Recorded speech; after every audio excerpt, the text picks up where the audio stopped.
him to Detroit. No! No, not Detroit! No! What day is it? Monday?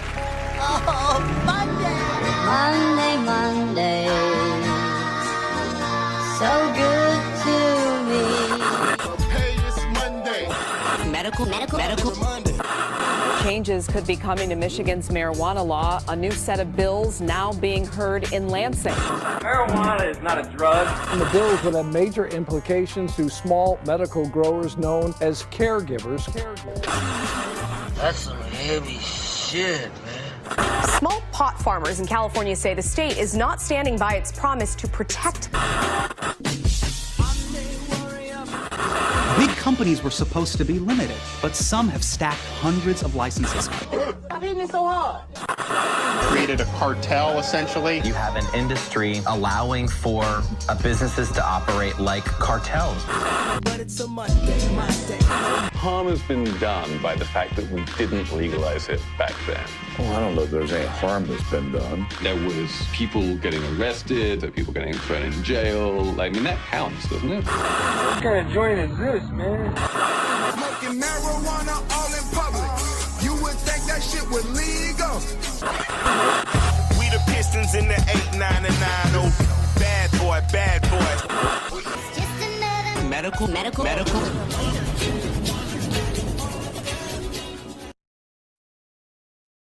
And welcome Medical Mondays, y'all. This is your host with the most, THC in his motherfucking bloodstream, BERG. That's Bird, motherfuckers. Of course, I got my right-hand man, my compadre, my co-host with me, Ed Rocho. What up, though? Of course, we got a returning panelist joining us, Adam L. Brook, a.k.a. Mr. Motherfucking Hash Bash himself. What's happening? And our special invited guest tonight, we got Steve Soto from Seeds and Things. Well, representing Seeds and Things. Flavors. Yes, sir. All right, but so yeah, thanks for joining us, man. Before we get into anything else, I want to give a huge shout out to everybody who helps this thing go on. Huge shout out to Native Made 313. Michigan Turf Farms, Nugget Duction Extracts, Tiki Man, SOB Labs, and Tree Street Packaging. Boom. Also here on Medical Mondays, we want to stress the fact that if you consume cannabis, you should have your medical marijuana card, y'all. So one of the awesome people you can hit up is Detroit Certification Center. You can get at them at DetroitCertCenter.com, Detroit Cert Center on social media, or give them a call or text at 248-275-6707. There's plenty of other people out there you can get your card from. We got Vehicle City, we got GC3, we got Michael Dewey up north, Pure West out west, Dr. Bridget, Michigan Weedsters, and the list goes on and on, y'all. And if you're having a problem finding someone, just hit us up. We'll send them. Any of us. Yeah, we'll send you the right direction. And also, this Sunday coming up, y'all, it's the Fur Baby Give Back, brought to you by JSA Enterprises and Nugget Duction Extracts. And that's this Sunday, January 21st, 2 p.m. to 7 p.m. in Detroit. If you know, you know. Yes, sir. I'll be there. Hell yeah. It's benefiting the Home Forever Rescue. It's a dog rescue. You can bring in flea medication, disinfectant cleaner, pee pads, paper towel, large milk bones, or peanut butter bones, and the list goes on. Or you can bring in $20 and get in that way. Or as me and Roach always say, you can do both. Bring something in and drop that loot off. There's going to be plenty of dope ass sponsors there. Not sponsors, but vendors. And that's including Some of them are sponsors. 1-3. What was that? I said some of those vendors are sponsors. True that. But yeah, Native Made's going to be in the building. Nug Abduction's going to be in the building. Detroit Cert Center, we just mentioned them. Maybe giving away a few certs, but if not, I'm sure you'll be able to get it on the low. So come through, come smoke out. And what about SOB? Aren't they going to be there too? Yeah, I was going to say SOB is going to be there. Your boy Nice, Blue Cough, and also, I forgot to mention, everybody who comes in will get a raffle ticket for your chance to win some awesome stuff donated by all the awesome vendors here. Chi-Town's going to be up on the hibachi, grilling it up. The Fun Food Express truck's going to be outside, serving it up. And me and Roach are going to be up on stage, serving up that music, y'all. So come through, show out, and yeah, have a good time, man. This Sunday, the 21st, 2 p.m. to 7 p.m. I'll be there. If you don't know, holler at us. We'll let you know where it's going to be. And yeah, much love, everybody. I'll be there vending some clones. Hell yeah. You can come pay for your Hash Bash Cup tickets if you haven't bought them yet. We'll have them there. Yeah. Hey, for sure. I'm going to need some. Hell yeah. I'll be there. Shout out to everybody in the chat already. We got Mr. Big Clouds, Growing Old Man Style, Jenny, Detroit River Rat, Chelsea, and some more that haven't said anything. But much love to everybody tuned in already. If you haven't, hit that like. And yeah, man. Here we are.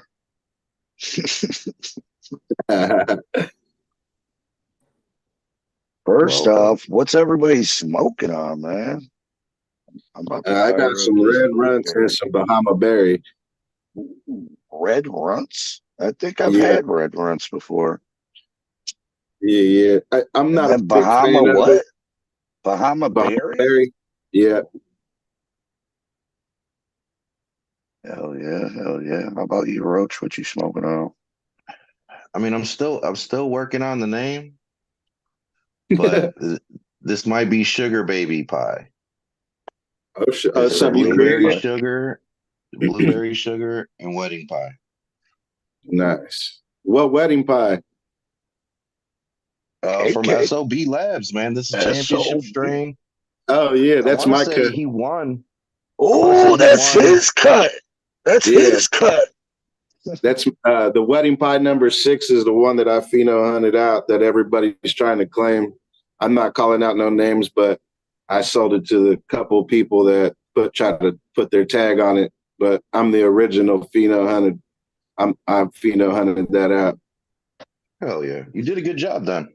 You did a real good job. There's a lot of people that there's a lot of issues with that strand, but it's all good, bro. It ain't nothing but love in this industry. Like, that's why I stay low key and just keep to myself, bro, and just stay on my own course, because I ain't got time for none of this negativity out here. Like popularity show, man, it's not necessary. Yeah, man, I want to say he won like at least 150 of his 289 cannabis. I'd say 151. 151, I think now. Bro. That's a dangerous number, Bert. Yeah. Let's call it 152. Hey, look, all right. That very same plant won the Ego Clash like a year before, like 2 years ago or a year before. I don't know. Nice. Yeah. Not last year, but the year before. So, yeah. Yeah. Yeah, no, I mean, it's a killer fucking strain, man. Oh man, I she's like it a a beast. lot. I got a lot of dope ass shit that bro. Like the blue, I got a dope ass blue 16 that's out there, a dope ass waffle cones, ice cream cake. Shit, bro. Yeah, there's a lot. I also brought a lot of genetics out here from California when I first moved out here. So there's still a lot of killer ass shit that's just out here sitting around, people hoarding and stuff like that. So it's pretty sweet. Yeah, no, the other strain in that wood is blueberry sugar from Michigan Turf Farms. Big shout out to them, man. Like, thankfully, we're part of the R&D department. I'm letting the public know now, man. Y'all are gonna go crazy when this shit hits, man. Like, we still got a little bit of working to do, and I think if people tried it now, they would still be blown away. But the consummate professionals at Michigan Turf Farms are gonna get this girl dialed all the way in, and when that shit drops, man. Got a wedding pie blue 16 that I crossed together that I'm hunting out right now. That's in the process of me hunting something out. I took my two best strands that I hunted out and put them together, bro. So kind of hate the way that I had to go about doing it, but I made it happen, and I'm just hunting out some dope shit. I have a lot of big projects that I've done myself, so I'm just slowly collecting shit and just making better selections. Well, damn. I guess before we go any further, man, we should give you the opportunity. We shouted out the sponsors, the events that we're participating coming up, man. But you got an event coming up. Yes, sir. My name is Steve. I go by Pharma Flavors on IG. We're hosting an event, me and Blasted Genetics, called Seeds and Things. And basically, we're trying to get a lot of local people who are mainly underground people who are genetics, who are not big time growers, getting a lot of people who are just coming to the event to showcase what they got going on. I don't want any big, in the sense, I'm trying to make this event as big as possible, but I'm trying to keep it to the locals, man. I want a lot of people from around here to show out. A lot of hidden talent that's out here. So I got a lot of people that's showing up to show out, and I'm kind of excited to show these people. Say pun intended. Pun intended. You should use the term grassroots movement. Because I've seen the list, man. Like some of our sponsors are on your vendor list too, man. So I'm sure you're starting out right with a good base. Yeah, man. I'm originally from California. I moved out here to Toledo, Ohio, Haslett, Michigan. I bounced around from Lansing to Erie, and I just kind of resided in Erie, stood there for the remaining time. But basically, I've been here for a long time. I've attended a lot of events. I've actually had a booth. Sometime last year, I was on my way to Grow Green event, and my truck literally caught fire. It's on my IG page, and I lost my whole company. I lost my tent, tables, chairs, booth, seat, everything. The table, the whole truck burnt down on the fucking 5, bro. So it was like, it was a horrible situation. So I basically started to get back up and get my garden to stay par to keep me moving, bro. So slowly getting my business back together, aside from, just trying to maintain the garden and business in the sense. And I got a good buddy by the name of Ben, who's a rep for Mills Nutrients. I basically float around with him everywhere. I go to CannaCon. I go to all kinds of events with him, and basically he's the one that gave me the idea with my buddy Blasted Genetics for us to host our own event. So because I'm so outspoken and I go to so many events, it was nothing for me to talk to these people, and they were so happy to join they were just so intrigued by what I was trying to bring. So what I plan on doing is trying to bring just something a little bit different from the normal type of events that we have. So that's the reason why I kind of kept it to, like you said, the grassroots, bro. I just want to keep it to the hometown heroes, bro, of their towns, of the locals, man. So I just want to showcase a lot of people. I've been working on a big project myself for a while. I did a collab with Blasted Genetics, so we're going to be doing that drop as well at that event. And we kind of got quite a few people already for the event. There's going to be people doing live podcasting. There's going to be people doing cooking, demonstrations. We got a lot of people kind of just, I'm just trying to show out, bro, as best I can, in the sense of letting people showcase what they do for real and just let them be them, man, and try to have the greatest event. Well, damn, man, you caught my attention when you said live podcast. What podcast you having at your show, man? That's gonna be lit. I don't have my book on me. Literally, I came unprepared in that sense. But Blasted Genetics is the one who is the one that lined these people up. I want to say hi again. And there's another dude who does podcasting. I can't remember his name, but he wears a mask. And he basically goes all over to different events, bro, doing live podcasts. And he's a pretty cool cat. He's got a pretty big following. He's going to be doing some live podcasting there too. But what I was trying to do, and basically I'll let everybody know here too, what I'm trying to do is a little bit different. So before the event starts and everybody's there, I'm going to ask every single buddy to go live together.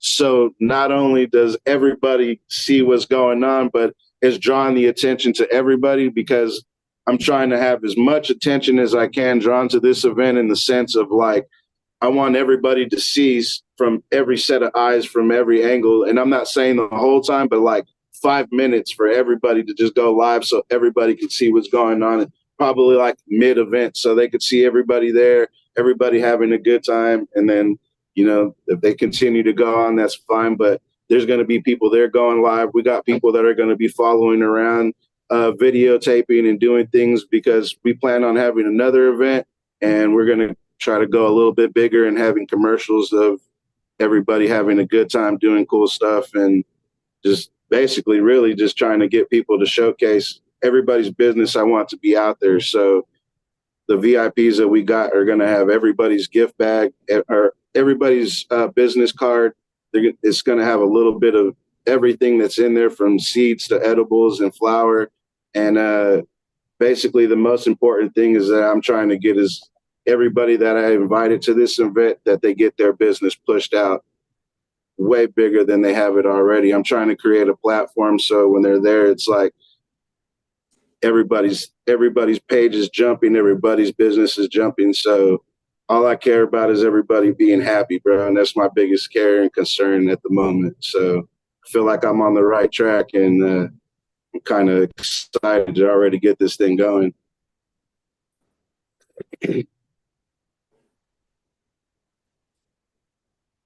Yeah, no, I mean, like I said earlier, man, you know, from the flyer that I saw, you do have a pretty good base to start off with, man. I don't know if Berg has the flyer. No.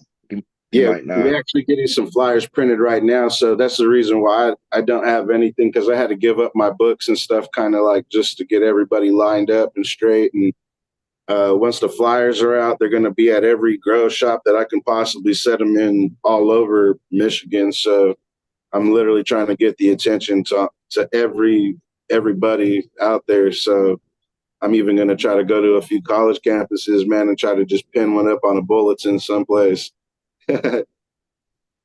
No, I mean, by any means necessary, man. Yes, sir. No, I think somebody in the chat was asking where it's going to be, where the event's going to be. It's going to be in Detroit, but Yes. The location hasn't been set in stone as of yet. So Yeah, we got more two info will locations be that we're coming. looking at right now. We're just waiting for the last few vendors to tell us the exact determination of how big the space they need, and the food vendors as well. We got a few of them that we had to swap out.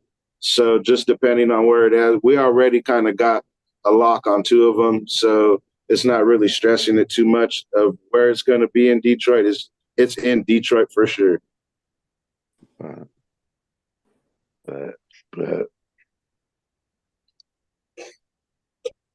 Yeah, and I mean, if you're from Detroit, man, you know there's only a couple of places it's going to be. So Yeah. It's the usual list. There's two known spots. One of them is a pretty secluded spot, but it's still a well-known spot. And then we kind of don't want to give up the information right now because we want to know for sure. But yeah, one of them is a really nice place that's held quite a few events already. So quite a few of them that I've attended. So, but it's just the way I'm going about things is going to be pretty sweet. I got a DJ. We got a lot of food vendors. We got a lot of different variety of people that are going to be there as well. Hell yeah. So yeah, man, you kind of were telling us a little bit before the show, you know, how you came to Michigan, man. But for the people out there in the audience, man, you know, take us back to the beginning, man. Yeah, so back in the day, man, my mom and my brothers and sisters moved out here. I came out here and I seen what the prices were for the shit that wasn't looking good, man. So I decided to take a trip back to California, and I came back with a whole lot of exotic ass packs, I guess you would call it, but it wasn't nothing but some GDP and some like Bubba Kush and Candyland. It wasn't nothing like, I mean, nowadays people thrive off of those shits because it's hard to get, but back then it was in abundance, bro. So I was picking up packs and I was coming on a Greyhound, bro, and just running packs out here off of Greyhound. And I ended up just deciding to stay here, and yeah, man, decided to live life out here, and just periodically would return back to California to pick up genetics and pick up more units of shit and come back. But I basically kind of just stood in myself out here and in my own lane pumping out clones. So I've been doing the clone business for quite some time already, bro, like long before the popularity and the abundance of clone brokers now. Hell yeah.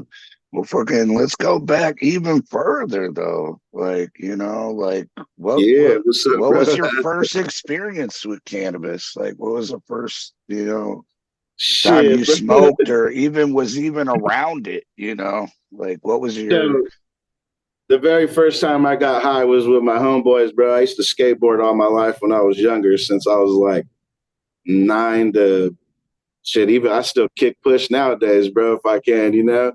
I still got quite a few boards. But anyway, I was skating when I was younger, and one of the homeboys said I wanted to smoke, and I'm like, I didn't want to bitch out because I was around my homeboys, so I was like, fuck it, I'll do it. So we was smoking out of a Pepsi can, bro, behind the school. Literally smoking fucking paint, bro. Fucking got high out the can. And yeah, it was my very first experience, bro. It was probably like 95, 96, I would say. So that was out in Cali, though, right? Yeah. No, it was probably earlier than that, because I was literally, the first time I smoked weed was the summer of 6th grade into 7th grade, bro. Oh, all right. Yeah. That was out in Cali? Yeah. So it was before it was legal and everything out there. So what was the quality like compared to what we got now? That's my question. Well, see, I graduated in 2003. I started growing in 99, my freshman year. Right. So yeah, there was some good weed around. Oh, bro, I didn't know a goddamn thing about growing. To be honest, I'll tell you a whole lot of funny stories that I went through, but I eventually got myself in the position. So one of my older homeboys, bro, he got his cannabis card. He turned 18, got his card right away, and he was the one selling all the cool weed to us in high school and shit. And I was already trying to learn how to grow. So as soon as I got my cannabis card, bro, I was like, I was 18, still in high school, and that was the first time I went to a dispensary, and I thought it was the shit. So I literally went and bought like 60 fucking clones, bro, and I stuck them under the light. But I bought them all in solo cups, bro. So I didn't know what the fuck I was doing. I stuck them underneath the light, and I'm like, oh, bro, I'm going to get me fucking 50 pounds. Here we go. I said, I'm killing this shit, bro. One light for 60 pounds. So I fucking didn't. Hey, bro, I kept checking in, opening the door, and I'm like, when the fuck are these things going to start growing pounds, bro? Like, this shit, bro, I didn't know a goddamn thing. And everything that I was growing before that, I was just putting a plant outside, and I was letting that bitch grow as big as I could, bro. And then I was like, never seeing no bud. So I kept breaking the plant down. Like, why the fuck isn't this growing any bud? Like, this is stupid. I'm wasting my time. Like, I never understood it until I started hanging around some people who really kind of showed me the steps, bro. And then I just started growing, and I wasn't good at it, but I didn't have to spend money on weed anymore, and people were buying it because it was better than the stress in the street, and kind of elevated myself in the sense of being a better grower, and just literally been doing it ever since, bro. I started playing with genetics probably about 2011. And that's when shit kind of really just boosted off for me. So the first weed you smoked, bro, you're muted, by the way. Roach. I'm muted? No, Roach was. But I'm just saying, like the first weed that you smoked, was it some fucking like it was Mexican brick weed? weed, bro. Brick Yeah. weed.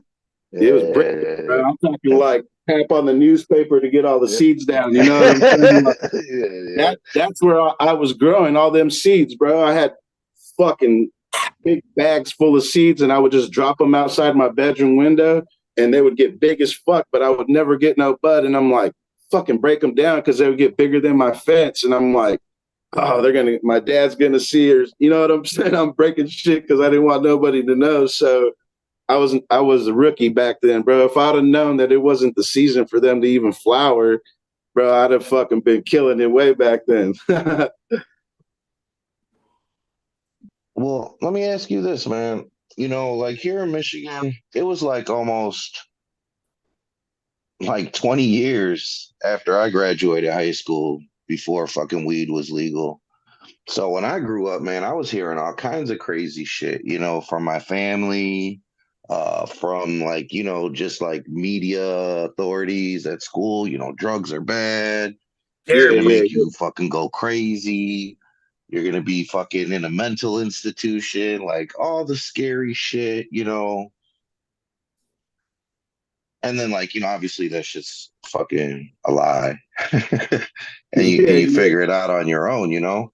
But it's like, you know, I know I had like a huge sense of fucking apprehension the first time I smoked, man. But you grew up in Cali, and legalization for you was like kind of right around the corner. So what was your, like, you know, what was the world telling you about cannabis before you found out for yourself? So from what I remember, like I said, I was growing way before I even got my cannabis card because I was a freshman. So I didn't get my card till 4 years later, but I didn't know what I was doing. So like when all this shit was going down and I was seeing my buddies' dads and them grow, bro, it was always kind of like these guys was pushing crazy Jolly Rancher perp, fucking Purple Dragon shit I ain't never heard of. Like, I just thought they were lying ass fools, dude. So when the market went out and I started seeing what dispensaries was and everything, like I kind of seen the sense of how people were like I don't know how to call them, because even people with small 6 lighters, I feel like people with 6 and 10 lighters grow just as good bud as the people with bigger lights, bro. It's just, I don't know. I just feel like they just have better quality in the sense. So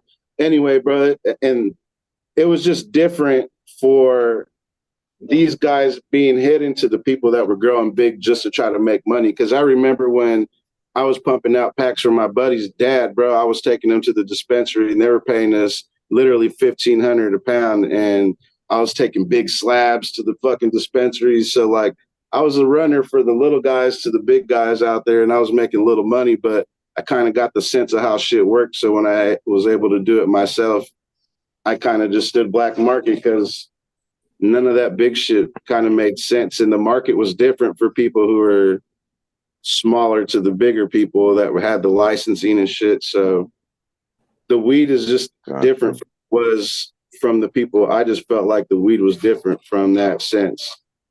I've always felt that way. So yeah, that shit's a little crazy.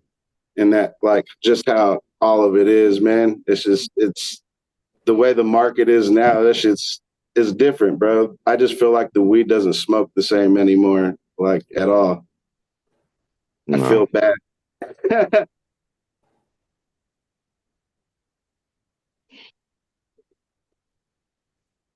Yeah, that's fucking that's kind of wild, man. Like, I guess that's the new world. It's good that you really didn't have like that apprehension to cannabis, you know what I'm saying? Yeah. You kind of just saw it as like, a thing that existed. And you were participating. What's crazy is the sense of like being around it so young to where I'm at now. I kind of wish like I'd have took more of the knowledge that I had of the old school people that I was around, because I didn't look at them in that sense. I was just looking at them for all the cool weed. I didn't really take any other knowledge. I was just taking the dope ass weed they had and just selling it to the dispensaries and hanging out with these cool guys, bro, that grew good weed. And I never took any knowledge. So that's kind of the biggest mistake that I had in not, being around them old school cats back then, bro. Now that I'm an older grower, I'm like, damn, I wish I'd have took the knowledge from him. Like, I remember how he used to grow and blah, blah, blah. Like, now it's just, yeah, man, it would have alleviated a lot of the error in my sense of in the grow scene now. So, like, what was it? Just like youth? Like you were just young and invincible and couldn't nobody tell you shit? Nah, it was because I was making a pocket full of money, bro, as a runner. Yeah, I guess you can call me a delivery boy, because they didn't want to show their face at the dispensary, and I was at the dispensary all the time, like running shit, buying shit stuff. And I was out there. I was like, shit, if I can make a fucking few $100s off of each slab, I'm doing it. Yeah, for sure. And I guess before the show, we kind of were talking about politics, right? And you were like, I really don't get off into that shit, Yeah. I'm too busy, out here until it starts to affect me. So with that being said, what do you think is the number one thing that's like fucking up, the cannabis game that has come from legalization? Oh, like what is something that got in your way or getting in your way? Honestly, I never had any issue. I've always been a person to sell. I literally sell dope ass legit clones, and I breed my own genetics. It's always been my thing. I've never been a person to sell flower. Like I do here and there, but like the way the market is now, just because of all the events that I go to and I see the way things are, it's an abundance of bullshit that's going around, bro, and a lot of lying ass genetics. Like shit that should be thrown out that people are running and calling home runners, bro, that they ain't doing a goddamn thing. Like, I hate to say it, but majority of these people that are out here growing in abundance, they're just doing it for quality, not quality, Right. quantity, They're not claiming quality. home runner and it ain't even a bunner.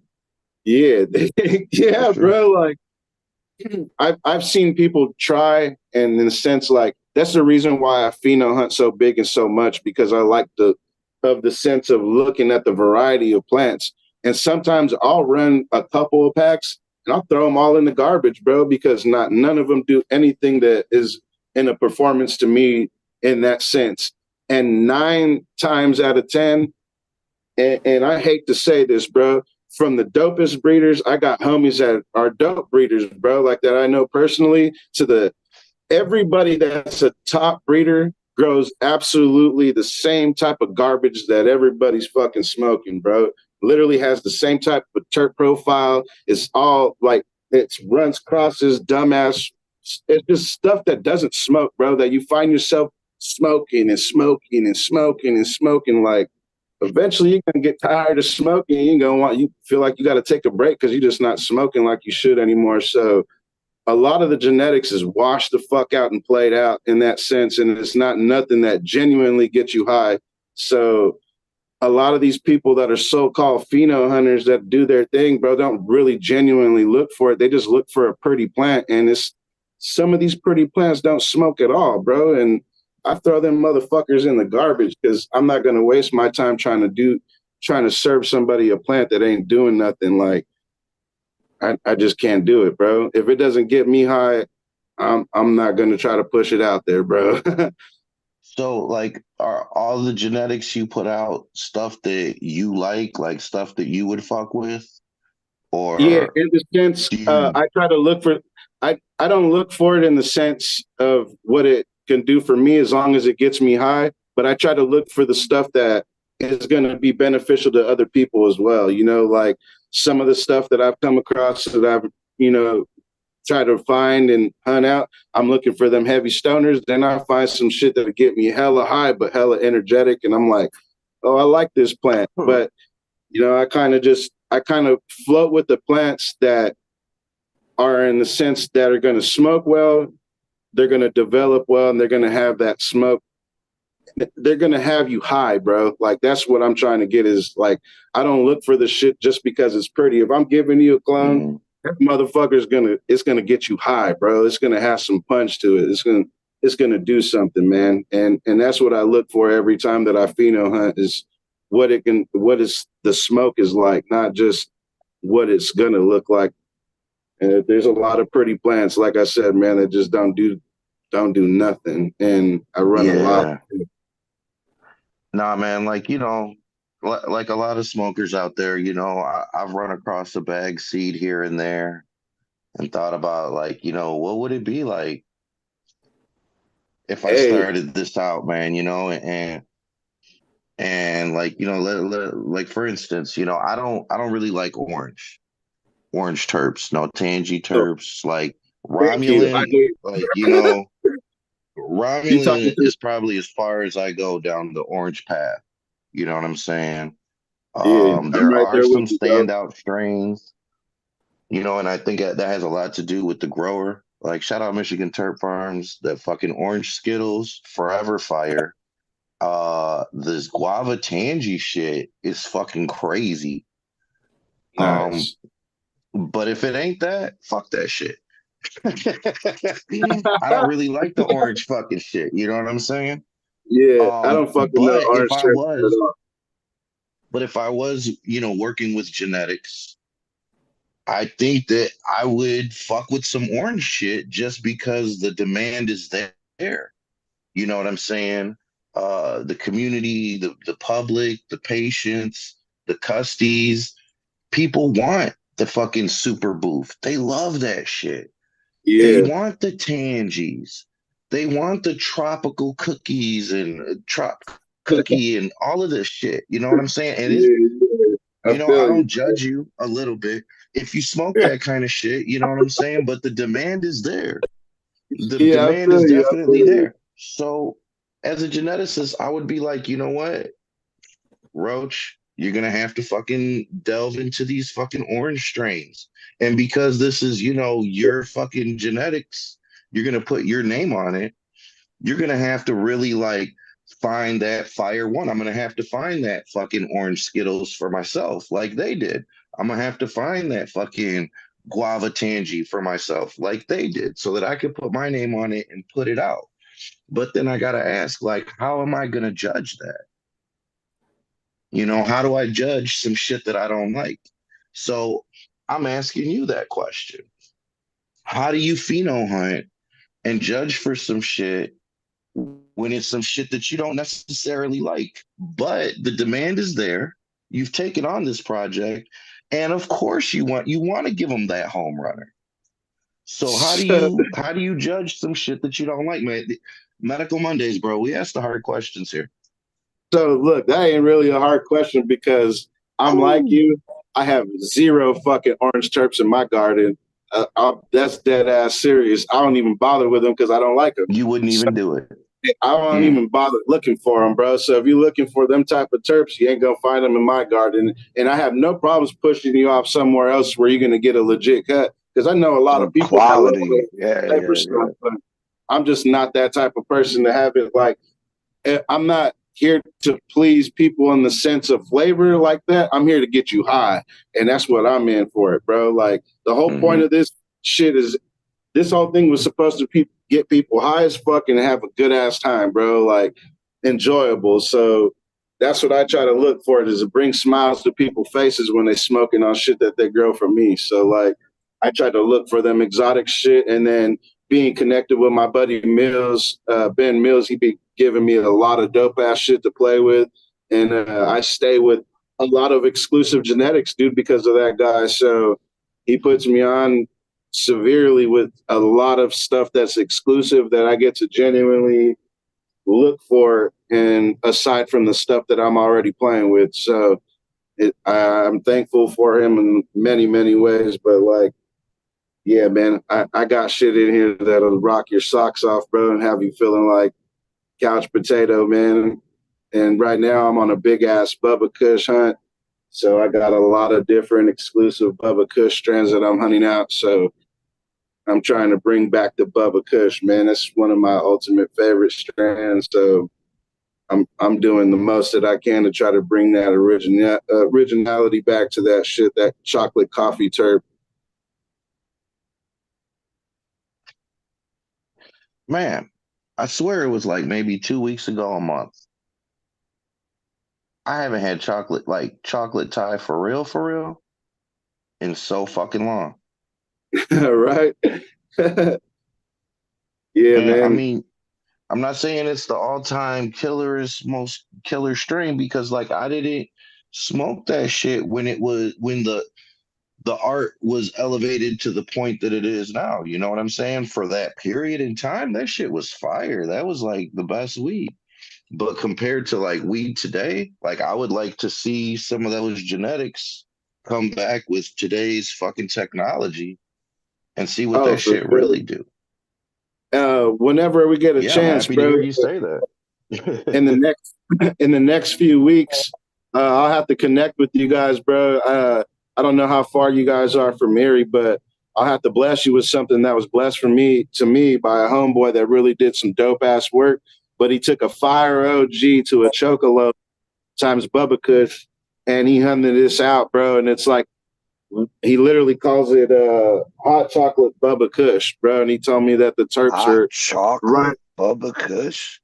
It's right on point with the hot chocolate terp Bubba Kush. So I was blessed with quite a few of those, and I'll bless you guys with one. And that's just because my homeboy blessed me. I'll bless you guys, man. And I'm just trying to help him get his genetics out there. So he's a fucking dope ass grower. He goes by the IG name of Kemojis. And he grows a lot of my shit. And right now, me and him did a collab together. Aside from blasting, I've been doing a lot of work with a lot of people, just laying low, bro. But he's got a lot of dope ass shit. He took my platinum lemon cherry gelato times blue 16 mail to a lot of his shit. And right now, he blessed me with some seeds because I hunted out a dope ass pink search, and he blessed me with the pink search from him. I had the pink search from him. Yeah, that's my cut, bro, that I hunted out. Yeah. So I've done a lot of work with a lot of people. Jealousy cut. It was jealousy times something, and that was that's his raindrops, bro. That shit is fucking phenomenal. Yeah, he did some dope ass shit with the Eastside OG cut that he had. So he's done some, phenomenal ass shit. So aside from that, bro, like he's the one that created that hot chocolate Bubba Kush, and he told me, he's like, bro, this is one of a kind. Blessed me with it because he knew I'm on a Bubba hunt. So he's like, bro, you're gonna fucking love it. He's like, it's got that chocolate fucking Kush, strong Kush taste to it. He's like, literally smells like hot chocolate. So I was like, say less, bro. I'm appreciative, and man, I'm gonna fucking put it out there for you. So whenever it's ready, bro, you guys together, man, and hook you guys up with one. Oh yeah. Hell yeah. Yeah, yeah. Yeah, I'm about to blast off too, shit. Oh yeah, man, catch up, shit. I'm a big glass smoker, man. I don't be really puffing on joints or like blunt and shit. I try to stay clear too much of that shit. Yeah, I started off smoking joints, but quickly moved over to blunts and smoked blunts for years, bro. And I just within the last couple of years, I mostly smoke joints now. I still smoke blunts. Don't get me wrong. Yeah, yeah. But yeah, man, I think it's the blunts are tolling, man. they take a toll. They take a toll. Yeah, I'm still a big dude, bro, but I try to stay flexible as much as I can because just I'll never know your situation. Right. Did you say what you were smoking on, Adam? No, I did not. What are you smoking on? I have some jet fuel that was brought back from Cali. Oh, that you dropped Really? a hair in as you were rolling up the joint. Yeah, that's right. This is the clean, You're about to smoke a hairy joint. and it messes me up. I mean, it's good though, that jet fuel, but Hey, I had a question for you, brother man. He said that you use the hash bash, right? yeah, I do that. Hash bash. So which hash bash is it that you throw? Is it the hotel one or the other one? Because I get confused by the both of them. All right, first of all, there's only one hash bash, and that takes place at noon on the Diag at the University of Michigan. We throw the hash cup at the hotel. Got you. The hash bash, the hash bash itself used to only last for an hour. And then people would wander around town. Well, now they got a couple hours worth of time. They put some speakers out. They put some bands out. And they do all right. I mean, it's a lot of, listen, there are motherfuckers that show up at 3, 4 o'clock in the afternoon, wander around Ann Arbor, and tell all their friends what a great time they had at Hash Bash. Hash Bash high noon on the Diag. So in order to respect its history, I make sure everybody knows that. I didn't know that. I do the cup. Help organize the Hash Bash Cup at the hotels.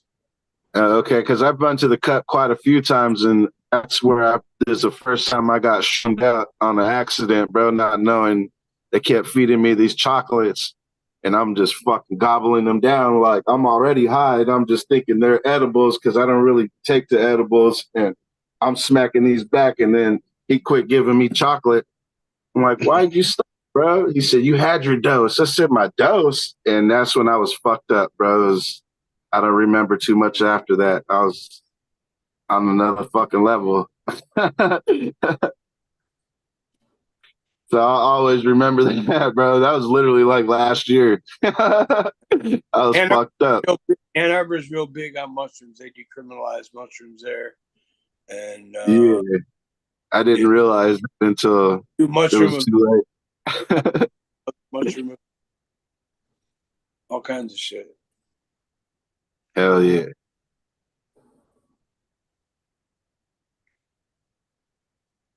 Don't you got one coming up soon too as well? Yep. Hell yeah, man. I'm excited to get, I got the event this Sunday that I got coming up. I'll be out there serving up some clones and helping out. Be giving up a few of them as well just to donate for the raffle. So if people get there, I have some hot things out there as well. Coming with some beans and stuff, couple collabs, some shit that I got a few packs left that I did with Masonic, and then some shit I did with a couple other people that I'm going to take out there as well.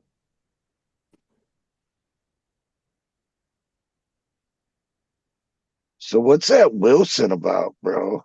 Have you had that? Have you tried that? I never had it straight, but everything that I've smoked with it, bro, is kind of gnarly, man. It smokes pretty goddamn good.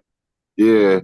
A couple of my people, I like I said, I'm only a flower grower in the sense of like pheno hunting, bro. But this, I just recently set up a grow setup where I'm going to be running 5 genetics straight, my 5 best, and I'm going to be having multiple units and shit of my own product now. The pheno hunted stuff that I have, so people will be able to buy my flower now instead of me just keeping it and hoarding it and selling a few zips to the homies here and there and trading, because I'll be having a whole room, bro, of like 90 plants and every single one is different. So like I'll never have units straight to nobody. It's a plethora, bro. Like you're going to get a mixture of some shit. Is 90 about as big as you do for pheno hunting? Nah, hell nah, bro. I do massive amounts. Like right now, I probably got 247 seedlings that I'm running through of all different Bubba Kush crosses and Bubba Kush straight. I got Katsu Bubba. I got CSI Humboldt. I think it's CSI Humboldt or CSI. They got a Bubba Kush S1. I got Bubba Kush times Sherb Cake. I got Bubba Kush times what? Bubba Kush times Honey Banana. I got a whole lot of dope ass Bubba Kush crosses that I'm running through. So, and it's just like multiples of either 10 to 12 seeds. So I got a lot of packs down, and I'm trying to find that one.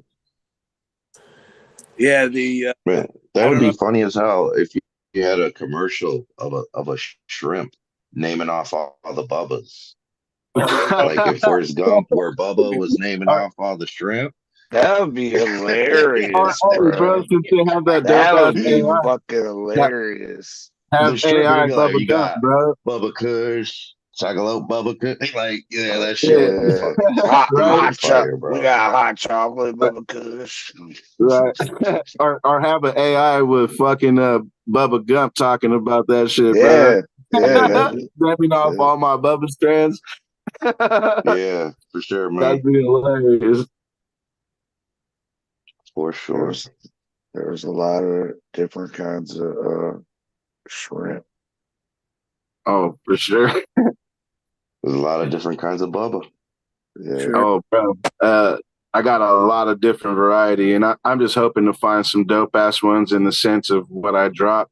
From the reviews and stuff that I've been reading, that you know, like majority of the people of the packs that I bought from, like they do some reviews of their own.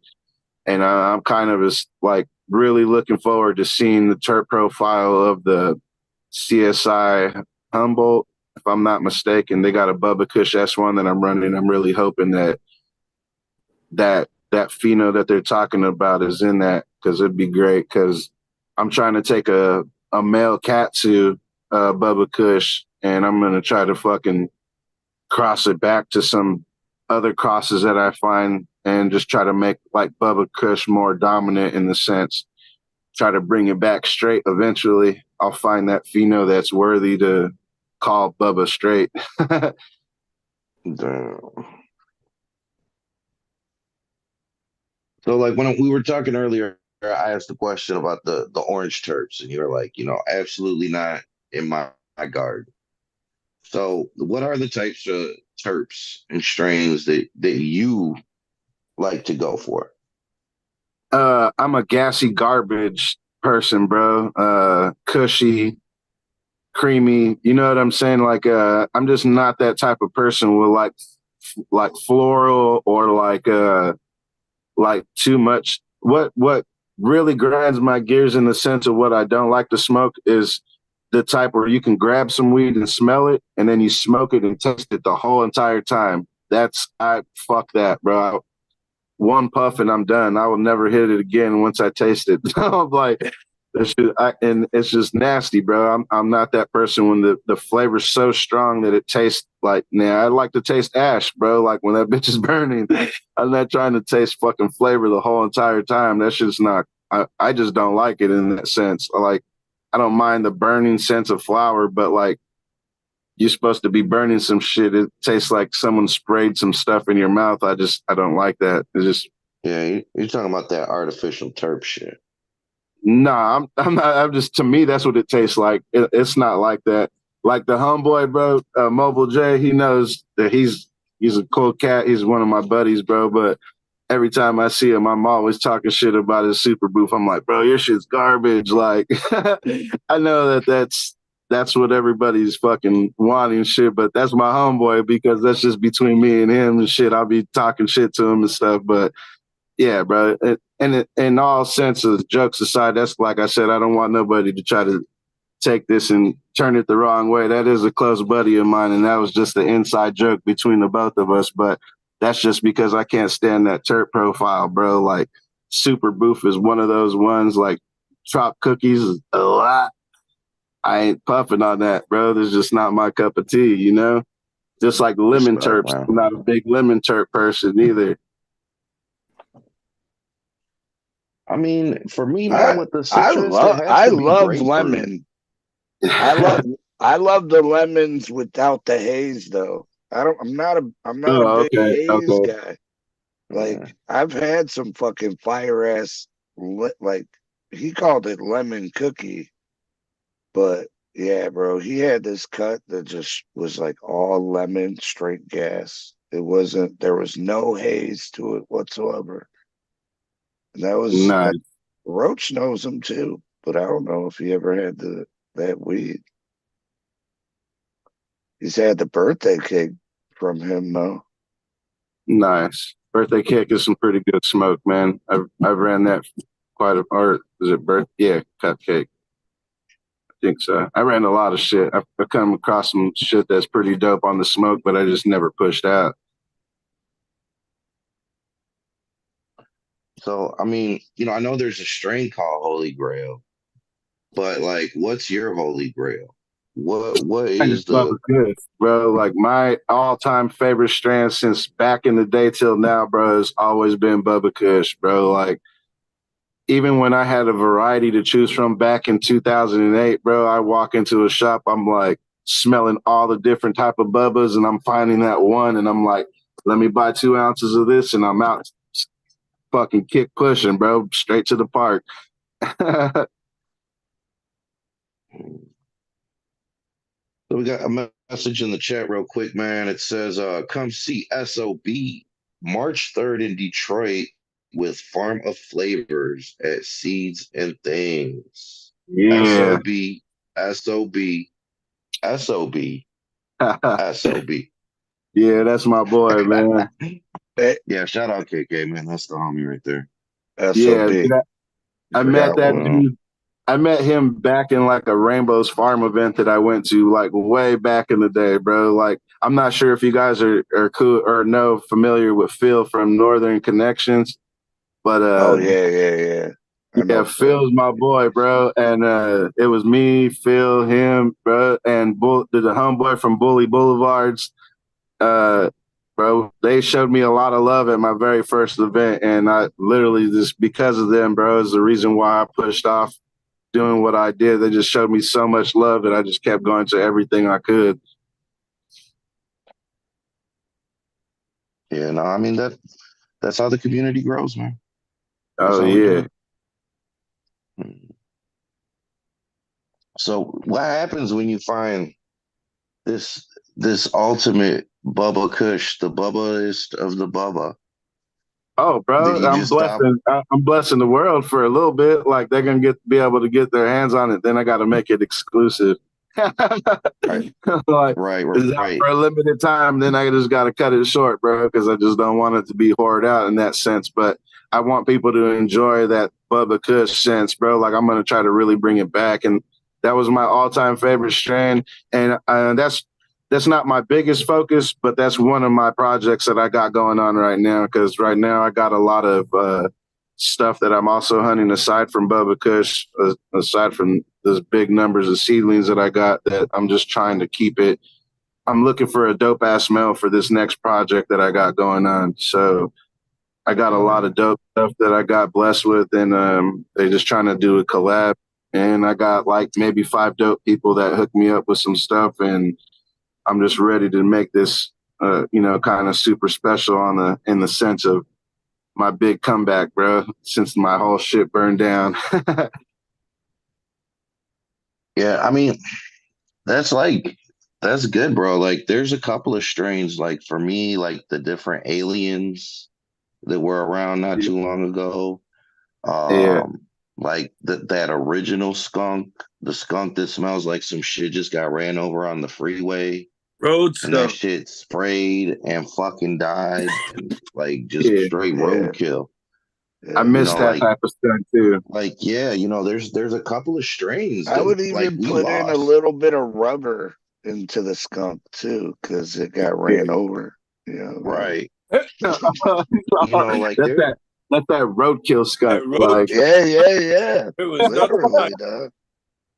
Yeah, we lost some shit, man. Like, what are some strains that you wish somebody would have preserved or that were still like My shit's available? always been sour diesel, man. Sour diesel. You can never so check find. this out. I've been to a couple of events lately, and I met a couple people who really pushed their skunk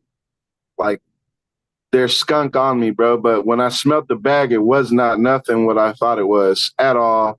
It had not one bit of skunk smell. And I mean this in no disrespect. They were very proud of what they found. It just wasn't what I remember, because I remember smoking a fucking joint with my buddy and it fucking blew the whole complex out. Like, it was a horrible stench, bro, that just lurked everywhere. And you could just smell it in the bud, bro. Like, I think one of the genetics that I came close to something like that reeked really bad was when I was pheno hunting out a 707 cat piss from 707 Genetics.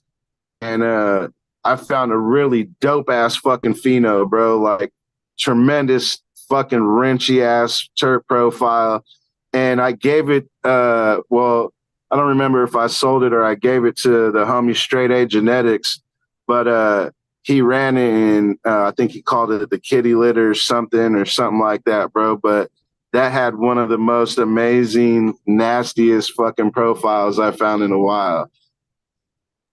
Like some real cat piss. Yeah, bro. Like some really fucking ranchy. Like, that bitch was just, it was dope, bro. In the sense of, like, I couldn't believe that I found something like that. I'm like, bro, this is fucking sweet. Like, they're like, why would you want to smoke that? I'm like, dude, because this shit's fucking dope.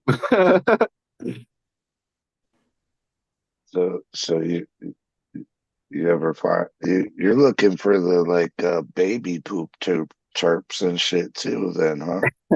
Since you like all the garbage terps. Yeah. Well, no, let me tell you the most oddest strand that I've ever come across. The homeboy, he's from Brooklyn.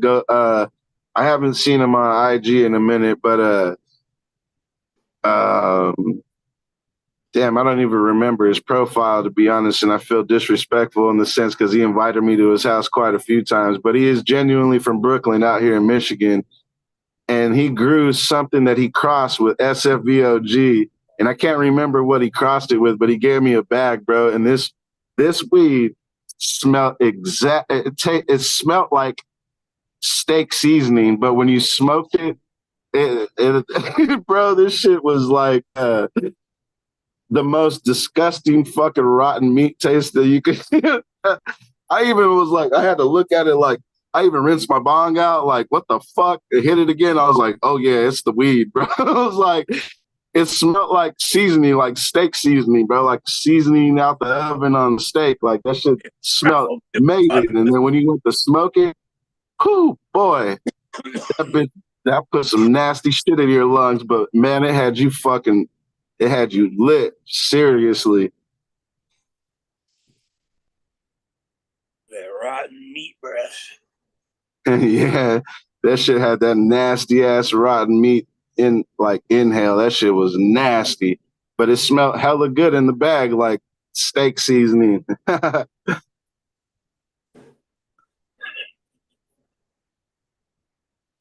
Yep.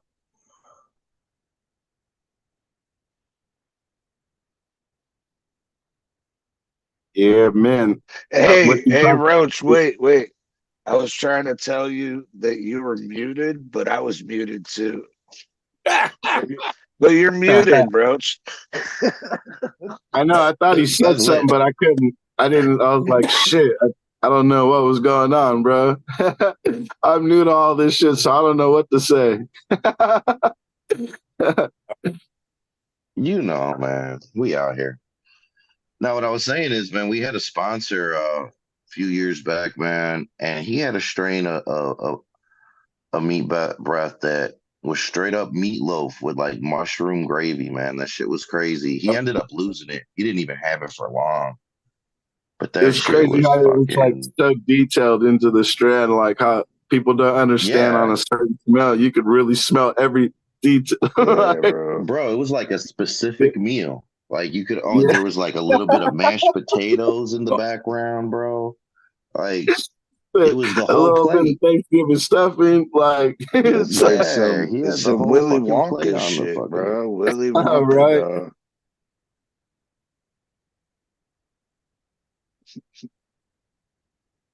That shit's funny as hell, man. Yeah, March 2nd is definitely going to be lit, man. I'm kind of excited. I got some dope genetics with some people that I did some work with, and then Blasted Genetics. I did a collab with his 4516 mints and his garlic mints. So I got some sweet shit crosses coming up with him, and I got my own stuff that I made. So it's going to be pretty sweet, man. He's got some things that he's going to be dropping, and then I don't want to give too much of his information out because I don't know if I'm supposed to, but I do know that I know he's going to be selling some of his own clones, bro, which are like really, really sought after. He only sells to people who are in like big giant grow facilities. So to start having out in the public, bro, is kind of a little epic for him to do. So I'm kind of happy for him to do that. My boy plays with the genetics and the medical side, and a lot of his shit come with like medical attributes and shit. He can tell you exactly what to grow for certain type of things, man. So his genetics are on another level, and he's just a fucking dope ass friend of mine. So we do a lot of shit together with Mills. We're always bouncing around together with him. So yeah, we've been together for quite a few years, just fucking collabing and doing shit and just crossing shit up and giving each other genetics and shit and just making, just coming up with doper things, man. Cause he's just one of those guys who's been in the game a lot longer than me. He's got a lot of fucking dope ass stories. I wish he could have been here tonight because he's got shit with like some of the top growers from back in the day, man. And he's done a lot of dope shit. So he's one of my good partners. Yeah, no, and I mean, another reason what you're doing is good, man, is because like the shit that Berg was all fired up about a minute ago, man, before we started the show. Federal legalization, man, without going all political just yet, but like legalization is imminent. Like that shit's about to happen, man. Like it's gonna happen one way, whether we like it or not. But like if anything else that is fucking legal or regulated is an indication, seed banks are gonna be important because they're gonna start fucking saying you can't grow this shit. Just how you can't grow Newports, you can't grow Marlboros, you can't grow Camels, bro. The fuck you mean? They're gonna come for your ass. You know what I'm saying? You can't make Budweiser, bro. What? Did you think you could make your own Heineken? No, I mean, fuck that. you can. I mean, technically, you can do micro brewing at Right. your home. And you could have Budweiser recipe, but you can't sell it as Budweiser. Yeah. Right. Make some moonshine the old way too. Just go out in the cuts, man. But you can sell it as mids, and that appears to be what everybody's looking for, which is why these dispos do it so well. It's because hold up, I'm gonna grab my water real quick. Give a fuck. They're just happy to have a place to go buy what they think is weed. Shit. Smoke this jet fuel that put you on your ass. Smoke that haze, all those original strains, those landrace strains. I'm not a big haze guy, man. No, you don't have to be a haze guy. But my point is there are land races from all over the world. And people started mixing shit together that maybe shouldn't be mixed. And now we're in this world where, you know, I mean, when I saw that the strain hunters did 109,000 plants for a pheno hunt, I mean, that's a pheno hunt. Yeah. But that's also, that's probably outside type shit, ain't it?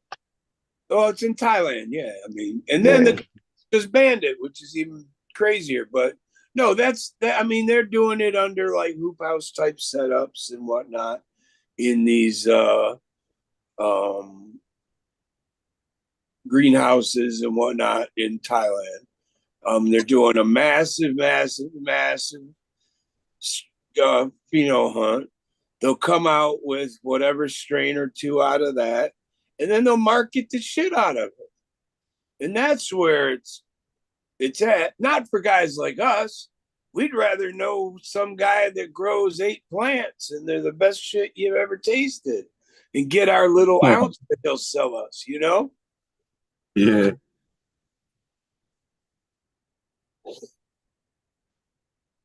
But most people are smoking mids. We know that. And that's because... No, go ahead. I don't mean to interrupt. Sorry. I just was going to say, and that's because of legalization. Because in order to produce enough weed, you got to have enough big grows. And the big grows and little grows act differently. Yeah. I tell people what they're smoking on is non-compressed stress, bro. That's all it is. Right. It's just non-compressed brick weed, bro. That's all they got. They ain't got too much of nothing, really. I mean, don't get me wrong. There's a lot of dope ass growers out here, but a lot of the stuff that they're just buying at the dispensaries, that's that mediocre shit. That's that pressed on. Literally, I feel like those are the phenos that don't get kept, that they just push out. Like the rest of the stuff is in-house type shit. Like it's too good to go out. There are strains, and I kid you not. Motherfuckers go live. There are strains that tasted better before it was legal here for that brand to sell their brand. Guys, I know. They picked up whatever the strains were. They came back. They grew the shit out of it. It tasted great. The store opens up. The same product tastes like garbage. I don't get. It's because of the volume they have to pump out, and no, it's because they're cheap in labor and they don't want to have enough people working that volume they're going to put out. That's the problem. Is that these are some of the cheapest motherfuckers out there, and you know they got 2 guys in a grow room of hundreds and hundreds of plants. It makes no sense. Yeah. Shout out to Dr. Kenobi, who's got the automated grow. But that makes sense. Spend millions of dollars on a fully automated grow with minimal people. I've seen somebody with a multi-million-dollar grow and had like no experience growing whatsoever.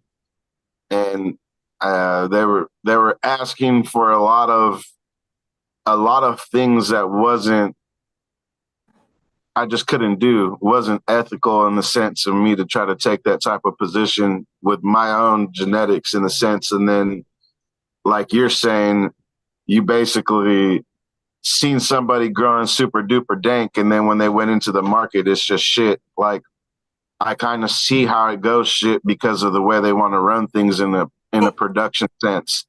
And they're selling much more now than they ever did. Oh, for sure, 100%. They got multiple stores now in different communities all over the state. And You know what? I get it. It's because people don't mind smoking mids. You know, it's like most. Okay, I've said this 1,000 times. Budweiser wanted to be not the number one seller; they wanted to be the king of beers, and they're not the number one seller. They're the king of beers instead, and they still sell more beer than you could ever want in your life. You know, but that's what their goal was. They knew that they had to compete, and these guys nowadays in this industry, there ain't nobody having a, hey, come meet so-and-so who grows, 12 pounds, and we got all 12, and that's it. Once it's gone, it's gone. Nobody advertises that shit. Yeah. Because our system doesn't work that way. You can't just bring a guy in with 12 pounds. But still, and I do believe that the micro grow or the craft grow is the future. But you should know that every craft beer cup, not every, 95%, 99% of all the craft beer companies were bought up by the big they get bought up. Yeah. beer companies. Yeah. And now Budweiser distributing whatever ale that you think is awesome. You still buy Budweiser. Money's still going to their pocket. But a lot of companies are like, the genetics companies are teaming up with like piece of shit companies like Common Citizen and Turbinsky's, and people are thinking that they're going to be getting the same shit. Like, cannabis, and I don't know. It's just like they give them genetics, tell them how to grow it, and they just grow it their own way, type shit. Well, remember they're hiring master growers. Yeah, but then they're giving SOPs. They're giving SOPs for California grows. Right. That's what I used to laugh about that, selling grow books. Yeah. I'm selling like outdoor Ed shit. Rosenthal grow books. I'm selling every book he's got in my head shop, and people are buying these books and then going to the grow shop, which I eventually opened up, and they're buying all the equipment that they're using in the book to grow weed in Michigan, and it just ain't gonna work. It doesn't work that way. We barely have an outdoor season. Okay, ready? Right now, people's intake temperature is what? -2? Like 18? At least. I mean, and are they making amends for that, or are they freezing the shit out of their plants? And no, they got purple plants now, bro. That's fire. That's right. And right. Just a little stress. Just a little stress. Just a little stress. And marijuana grows to its weakest liability, its biggest liability, which is always you. It grows. It don't need you. It just needs a well-balanced meal and enough. For sure. And it's the grower that makes the difference. That's all. Oh, yeah. I have my own little method of growing and how I do things as well, man. Like literally when I vegetate, I don't use any type of nutrients whatsoever. I do everything organically to see the plant grow for what it is. I top it, do what I do. I do amend the soil, and I just let the plant naturally be itself, just so I can genetically see what the plant is, what is structurally what I'm working with. And then I take my cuts, and then when I go into flowers, when I feed them males nutrients, man, and then I just pump them full of steroids just to see what the flower's doing, and then basically just fucking do my work from there, bro, just to see how they work and smoke. And I've been using Mills nutrients for the past 7 years, man. So like I said, I've been working with them side by side for a long ass time. And I wouldn't steer my garden of any other nutrients, bro. That Mills all the way, man, for real. But that literally organically, I do everything that way, as far as just to see the plant grow the way it should grow naturally, and then once it hits flower, man, you start pumping. I heard Mills pays the bills, man. I heard. Yeah, Mills sure, pays the man. bills. Yeah, I literally I put my shit on my hat. It's Mills times Pharma Flavors, man. I ride with those guys everywhere, man. They're my peoples. I represent them to the fullest, man. Like I said, anytime I've ever had any issues with anything, man, they're quick to just jump in my garden and help me out and just get things back to going. Just like now, we got another thing going, setting up a big garden in one of my houses. And basically, we're just going to make some shit happen, bro, and pump out some packs and just new genetics due to some stuff that's just I've been itching to hit the market with, bro, my own product. Like back when you guys were saying, I wish Michigan was Proposition 215, where the small batch growers can feed the dispensaries, bro. Like that's where it was, because you knew certain people that grew hella good, but they only grew certain times of the year. And you're like, oh, I got to go hit the dispo because he's supposed to go drop this off. Like it was the anticipation of knowing what it was because somebody was bringing something in.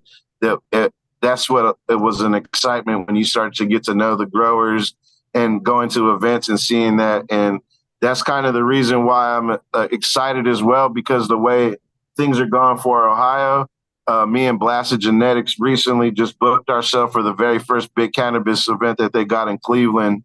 So I'm going to be out there with Blasted pumping out seeds and clones and really trying to get our name out into the market out there as well.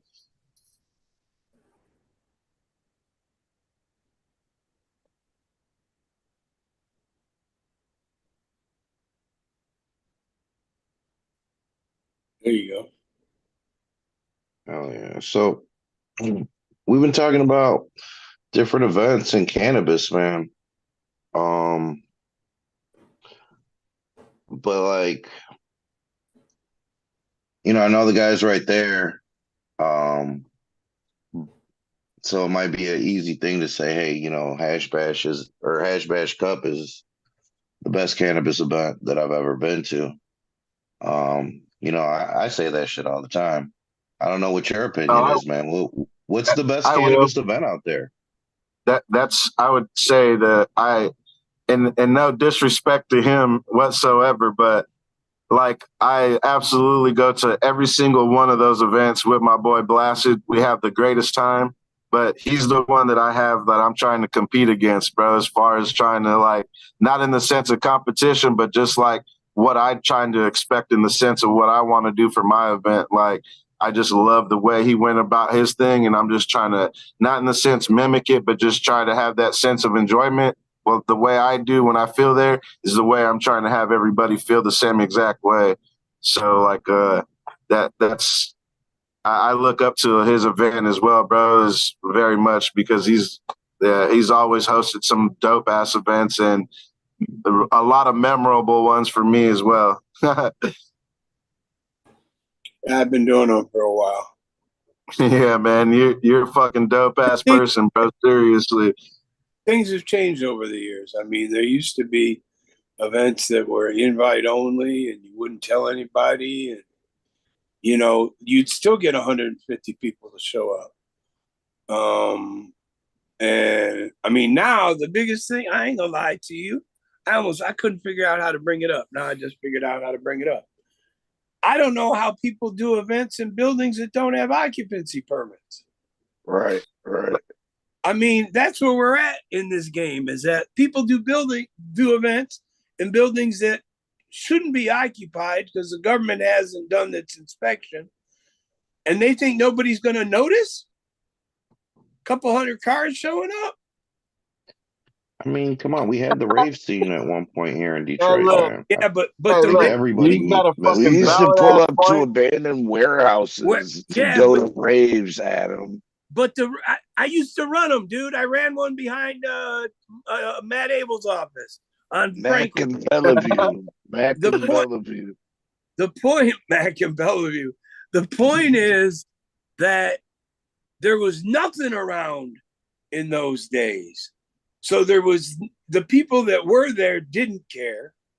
And it's not like, I mean, today, these people, I've heard of more canceled events because they announced all this stuff they were going to do than, finding out that the city wasn't going to approve them. Real shit, not some bullshit. But I mean, we're getting to that point where the business is big enough that people are just, doing pop-ups.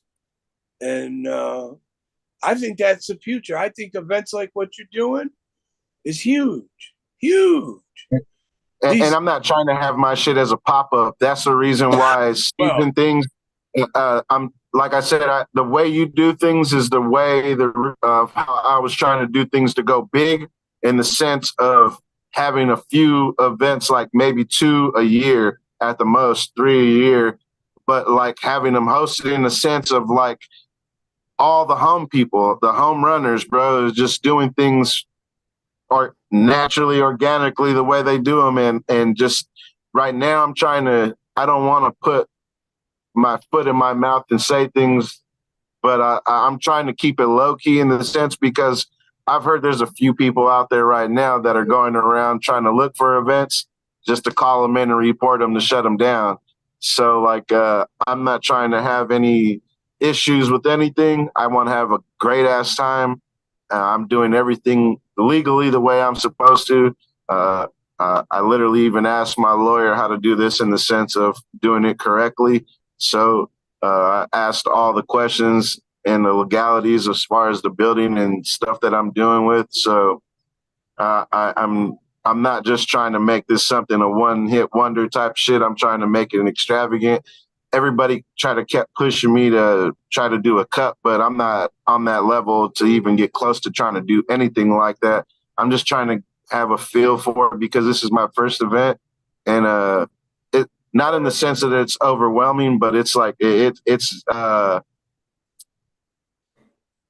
lot of information to intake, aside from me trying to pheno hunt and have a garden and everything else and maintain my job. It's like, yo, bro, like it takes a lot of I'm 39 years old and I'm about to have everything white already.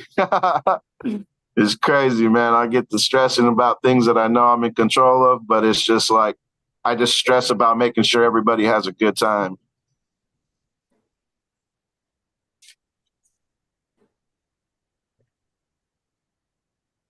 Yeah, no, I imagine that shit's got to be fucking insane, man. Oh yeah, bro.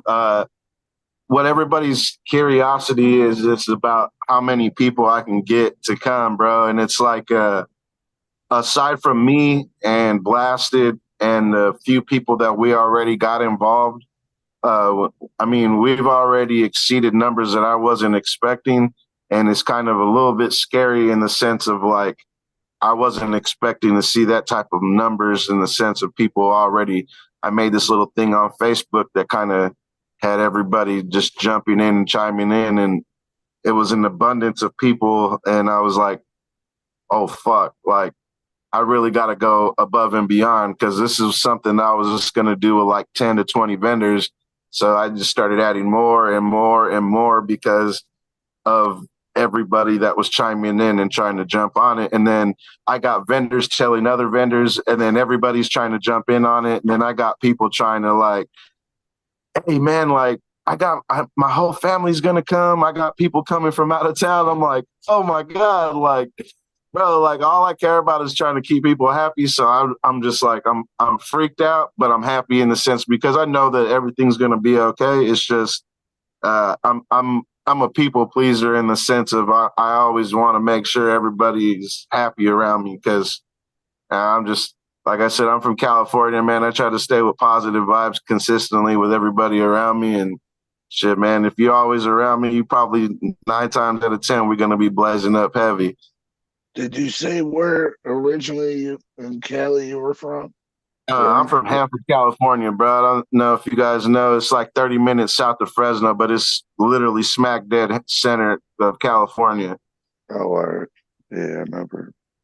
Yeah, What did yeah. you It's say it was called? Hanford. Hanford. Okay, my bad. I heard of that. Yeah. Kings County. What's up? Yeah, I don't know anybody from that area.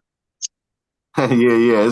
It's literally fucking cow land, bro. It's agricultural shit. Like, literally smells like cow shit when you drive through there. Oh shit. Yeah, it's so bad, bro, that the water fucking smells like sulfur. Damn. Crazy, man. Yeah, horrible situation. I'm gonna grab my rig real quick, bro, because I had to move little stations real quick. I'm out here in my little setup in my grill spot. Yeah. Sure. Got So dogs yeah, man, fighting. before the show, Berg, you was pretty turned up about some shit, man. So what's the deal, man? What was the story? What? About what? What story?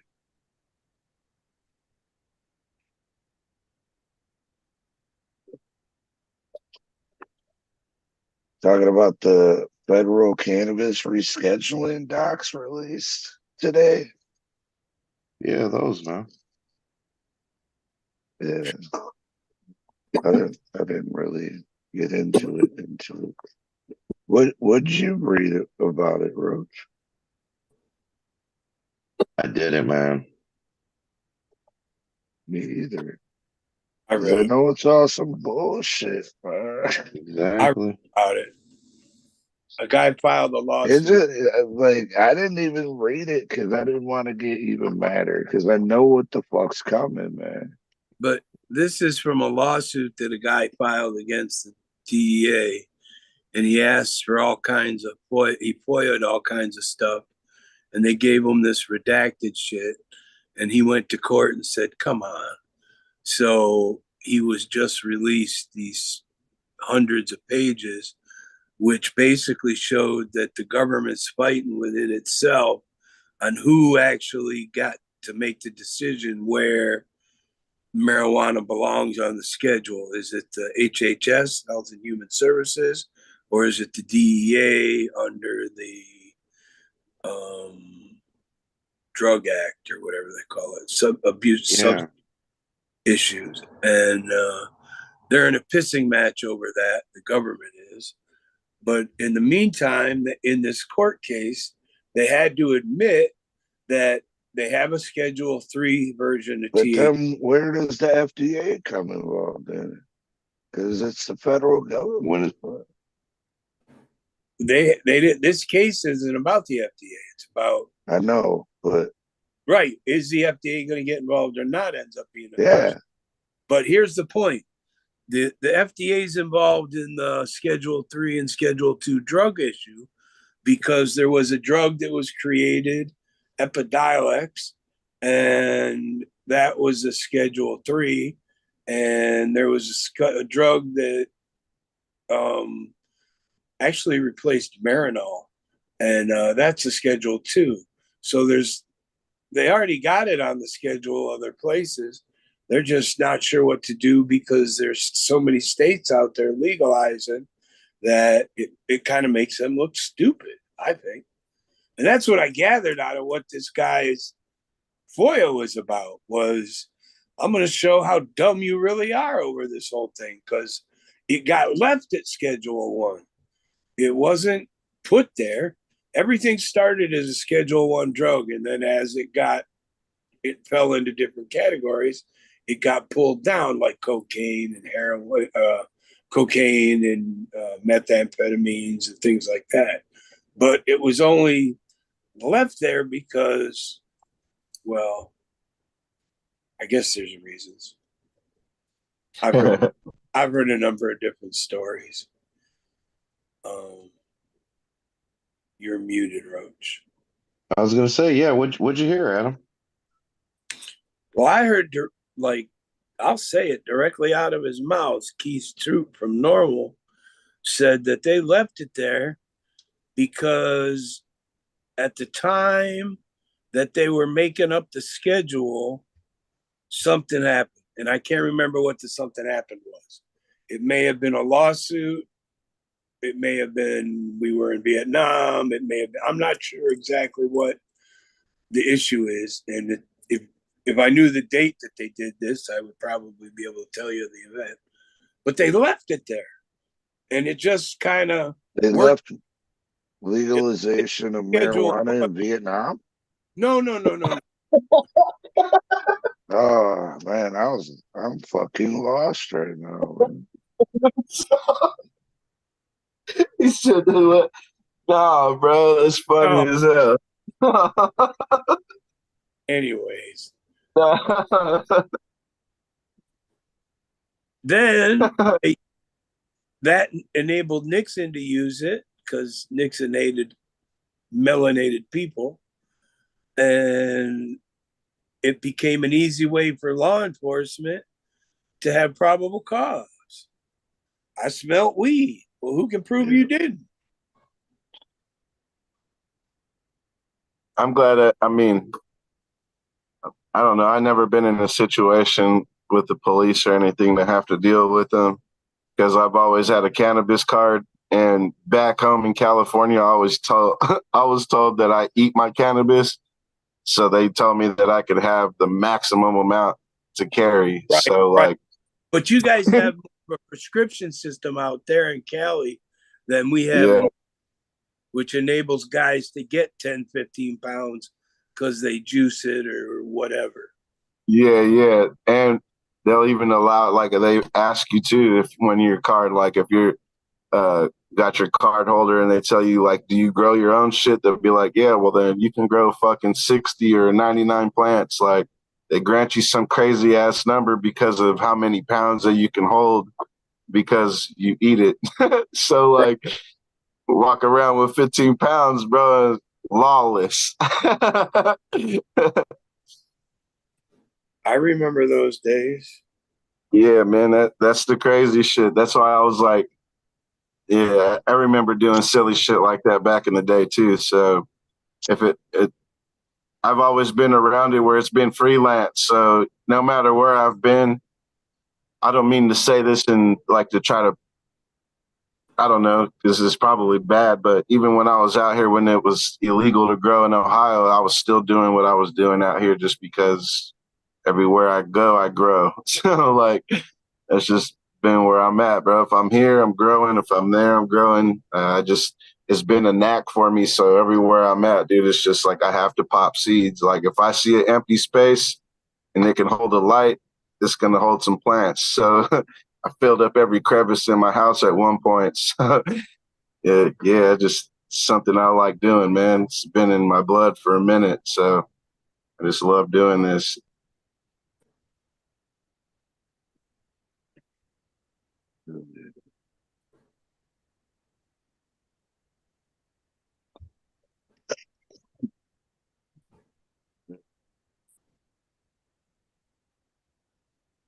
So what'd you have to say about that story, Roach? I don't think he said anything. I think he's muted. I know. That's why I asked. Yeah, I thought it was some bullshit, man. I think it's gonna fuck up a lot of shit, man. Yeah. You think that it's going to do more harm to the rec than it is to the black market? No, it's gonna blow the black market up again, man. Mm-hmm. That's how I look at it. Back underground. Because, bro, all these companies are like, man, I don't know, man. I don't know. I mean, either way you go, like all the companies out there are like, as far as like, selling fucking weed and everything, like all these huge ass companies, they're the most breaking law motherfuckers out there, bro. You know what I mean? Like they're the first ones that should go to jail. If anybody's going to jail, is like all these companies it's a Schedule I drug. as far as the federal, government's concerned. But, Which bro, can't even defend. That's what's up. no, you can't. They can't defend it either, though. Like, why right. is it a schedule? Listen.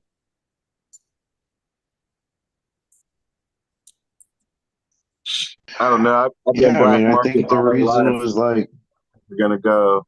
I don't think it's ever gonna change, man. I just feel like I have too much love for the mom and pop growers, man, and the people that I've come across at events, and just like when I was setting up booths all over the place and just doing my thing, man. Like I come across a lot of genuine people that I was happy to help and put in better positions, and literally gave out my personal number to people, and just so I could help them out to grow and put them in better situations with their living with growing. And man, it's just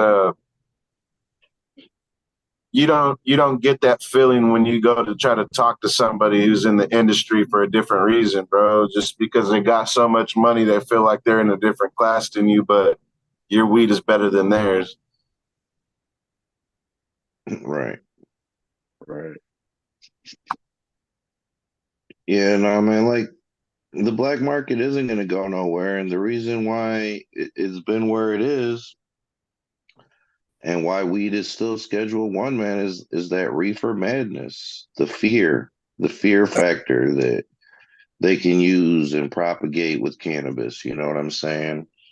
Initially, like Adam said, it was melanated people, black and brown people from the South, after slavery, all that shit. Like that was a source of income. And they wanted to shut that shit down. You know what I'm saying? So now they're using the same strategy with different words. They're talking about weed laced with fentanyl and all kinds of fucking shit where they like we need the strictest fucking testing and standards. But like Berg said, man, like all the fucking people that are doing the worst and putting the worst products out on the market are these licensed brands that do this bullshit, remediate, and then sell it out the back door. So they're like fucking up the game at both ends. Look, bro. I don't know, man. I'm gonna tell you something. That right there is gonna keep the black market alive and well forever, for centuries to come. So I'm gonna tell you guys a little something, bro.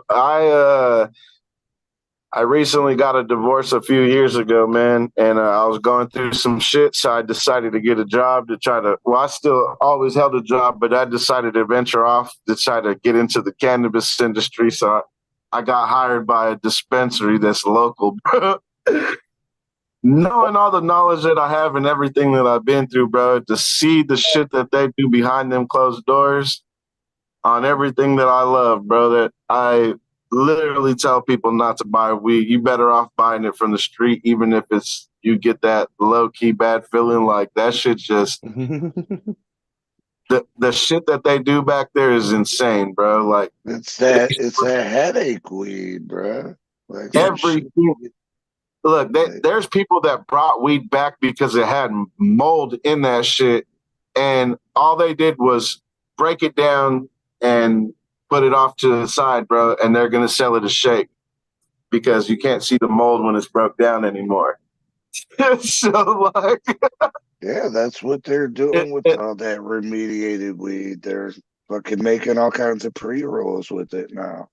Yeah, bro, and that shit's it's nasty as fuck because then they'll sit there and ask people who are home growers for fucking testing for metals and shit, but it's like they still pumping out mold. Like you worried about the metals, but they got you out here smoking mold in your shit like full grown fucking fuzzy mold that floats. Like I'm talking big butt. And essential oils, bro. And essential oils. Like what? Yeah. Because they don't want to pay for real terps. Insane. Yeah, bro. That's a lot of that Walmart weed, bro. That's just basically what it is, bro. It's just some shit that's out there that I just feel like sometimes you got to pay the price for good quality product, bro, from some home grower than just to go to the dispensary and spend some bogus ass shit that you're going to find yourself smoking on half of that sack just to get high. Like, don't make no sense.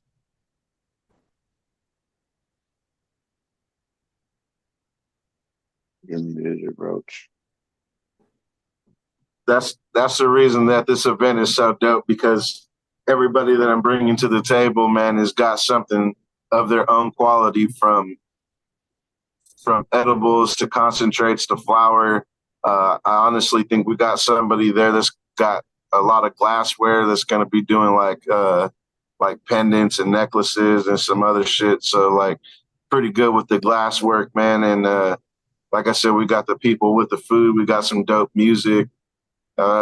We're going to have some raffles and stuff as well. That we're going to be giving away a few things that people are giving us that are going to help us give away part of the event. It's going to be an amazing time, man. I just, that homegrown feeling, bro, is what I want to give everybody. The same feeling like when I go to that Ash Bash, bro. God honest, I feel like I'm back home in California, just like the fucking vibes that I get from that place every time I'm there. I'm like, hell yeah. And it's like everybody there that's vending is like a majority of the people are my homies. So I'm in there bullshitting with everybody. Yeah, for sure. No, people from California came out this way and went to it, and they're like, man, there ain't nothing like this in California. Yeah, yeah. It's bruh. Crazy, man. It's a different vibe out there from what it was to where it is now. Like out here, it's kind of like the Wild West used to be, in the sense of far as they started sanctioning off a bunch of shit that you couldn't do, and it's just a lot harder to do events. So like to have the fun that we have out here is like something that I remember when I was a little bit younger doing that shit. So it's actually fun to go to these events, and that's kind of the way I'm trying to keep that feeling, man. I want people to have that great feeling when they go there to remember, so the next time they see it come back up, man, it's no hesitation to go. They're ready for the next one, you know? Faux show. Well, shit, man. There's an event this Sunday. You want to talk about that, Roach?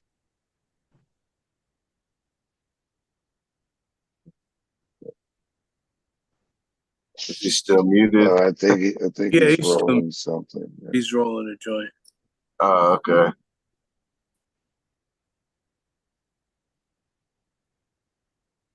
Yeah, well, most definitely. Is the flyer working, or no flyer for this thing? I put it up in the beginning, man. Yeah, did you? Let's see it again, man. There you go. Fur Baby Give Back. JSH Enterprises and Nug Abduction present. We've done a couple of these, man. I want to say we're on number 3 of this one too, man. It's the Forever Home Give Back. What can I say, man? It's like the same vendors that you know and love. SOB Labs gonna be there. Need I say more? We got Native Made. Need I say more? Nug Abduction. Need I say more? Detroit Certification Center. Need I say more? I don't. But you know what? Your boy Nice gonna be there. Fuck Off Extract's gonna be there. Mr. Kush 313 is gonna be there. Fucking. Did I say Detroit Certification Center? Because they're gonna be there too, man. Yeah, Chi-Town on the hibachi. I don't know. It might be too cold for fucking Fun Food Express. I'm sure they'll be there with us in spirit regardless. And you know the deal, man. You got to come prepared with charity in your heart, man. You know, I always tell people, Berg always tells people, Adam, do you tell people the same shit? Yeah, oh yeah, about bringing both. Yeah. Yeah, man. Just do both, man. You know, bring some dog bones, some fucking little pads for the dog. You know, you guys know what pets are like. You know what they need. Let's help these little good doggos in the shelter, man. Somebody's got to look out. Get them together. Come through $20 or an equivalent donation.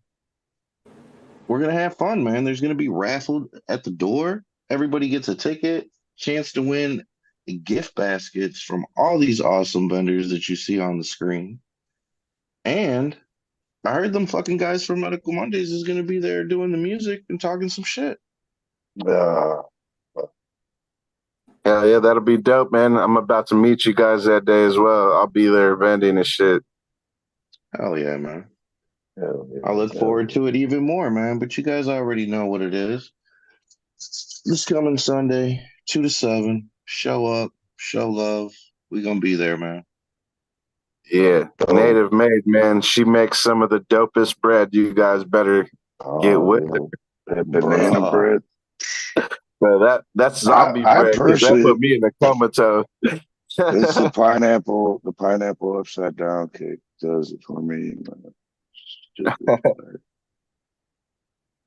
Yeah, man, you ain't said shit, man. Native Made everything, man. That should be fire. I'll remind everybody, go out and get your certification center.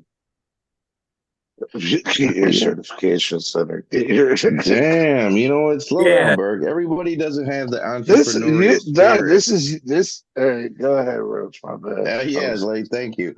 Everybody doesn't have the entrepreneurial spirit, man. But what you should have the spirit for is standing up for your rights and protecting yourself with additional rights as a cannabis medical patient here in Michigan. One of the great places, the place I'll recommend you to, is Detroit Certification Center. DetroitCertCenter.com or Detroit Cert Center on social media. If that's too much for you, 248-275-6707. Call, text. They cool as hell over there, man. Under 10 minutes, easy, get you together. Nobody's going to violate your HIPAA rights, and it's going to be all good. And most importantly, especially with that coming federal BS that they're cooking up, man, you're going to need to protect yourself. For sure. We're going to need to stand up and be counted as medical patients. Okay? And I guess we're just going to get into the sponsors. Berg must want to get out of here, man. Big shout out to Native Made 313, Michigan Turf Farms, Nug Abduction Extracts, Tiki Madman, SOB Labs, and Tree Street Packaging. Boom. There you go. Thanks, Steve, for joining us, man. Yeah, it's nice being on here, man. I appreciate it, guys. It's going to be nice to meet you guys on Sunday as well. And everybody that's tuned in, man, just get with me on Facebook or Instagram. And, I got my website up as well. You can get the link there to get the tickets for the event come March. If not, you could hit me up on my personal cell phone number at 567-694-4448. I'm available anytime.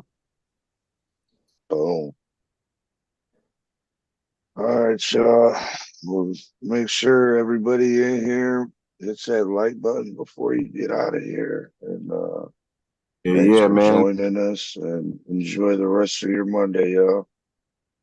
Yep, you guys have a blessed one. Peace, man. You too.